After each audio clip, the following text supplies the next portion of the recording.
Donc aujourd'hui, je vous présente les bases de Monkey Jam. C'est le logiciel qui nous servira à faire le montage vidéo de nos stop motion. Donc pour commencer, première chose que vous aurez à faire, je vais juste fermer ça une petite seconde.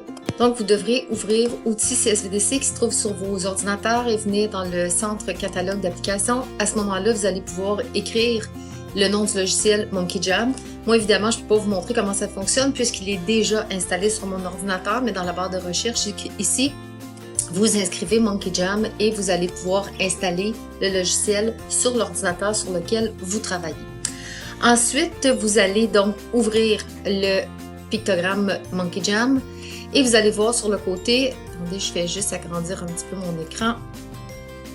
Donc, dans File, qui est en fait fichier, vous allez ouvrir un nouveau XPS et ici, c'est important de venir changer l'endroit où votre système va enregistrer votre travail. Donc, ce que je vous demande de faire dans votre cas, c'est de le placer sur votre espace disque de la CSVDC. Présentement, là, je suis à la maison, donc je ne peux pas faire autrement que de le mettre sur le bureau parce que je veux pouvoir récupérer mon travail après. Quand je suis à l'école, ben là, à ce moment-là, j'ai mon espace disque. Celui que vous avez commence toujours par votre numéro de fichier d'élève. Donc, c'est important de bien enregistrer votre travail et d'indiquer au système où il devra l'enregistrer. Donc, une fois que ce sera fait, n'oubliez pas d'appuyer sur le OK pour être sûr que ce soit bon pour le reste du travail. Ensuite de ça, on va se diriger vers l'icône Setting, donc le choix Setting qui est pour les ajustements, qu'est-ce qu'on veut. Et vous allez ensuite choisir Préférences. Oups, Préférences, je glisse sur Préférences.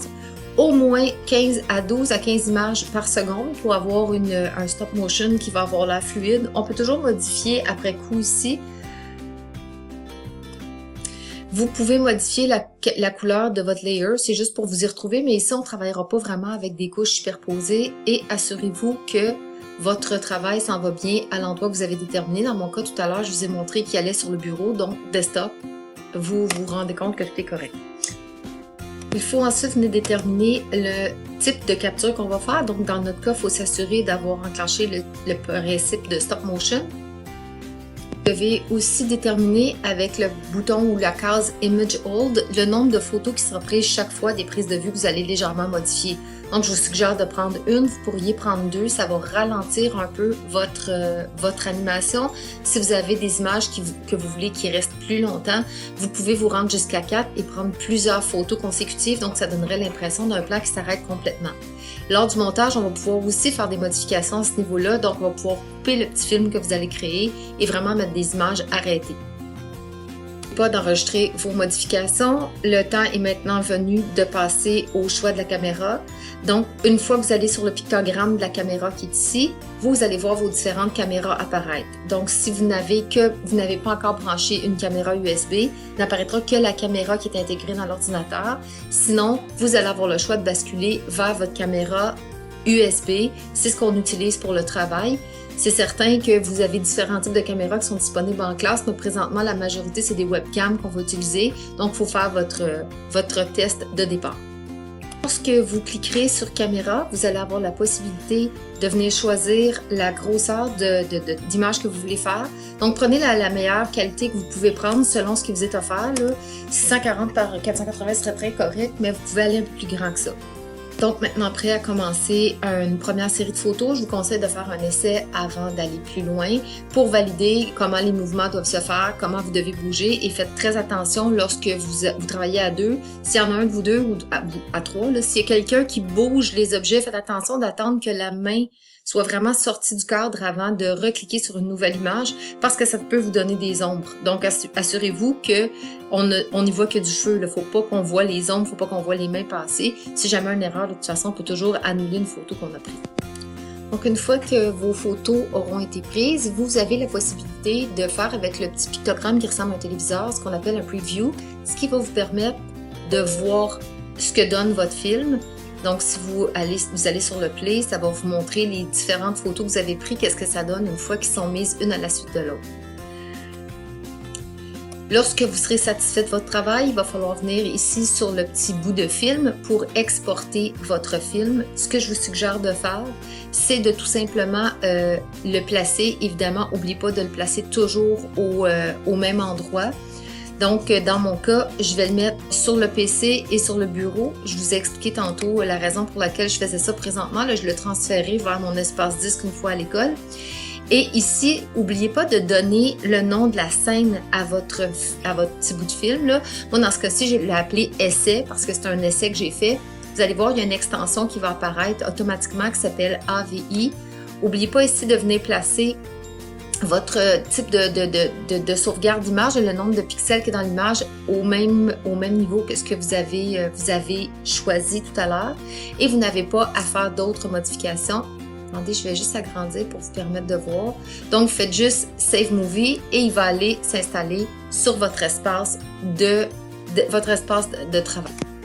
Donc, vous voyez maintenant que l'essai que je vous ai montré tantôt est ici, ce qui s'est gardé en sauvegarde, et une nouvelle version plutôt AVI, c'est-à-dire ce qui est un film, est maintenant déposé ici pour utilisation ultérieure pour du montage. Donc, vous voyez que toutes mes photos sont quand même restées disponibles. Toutes les photos que j'ai prises sont là, on les voit toutes.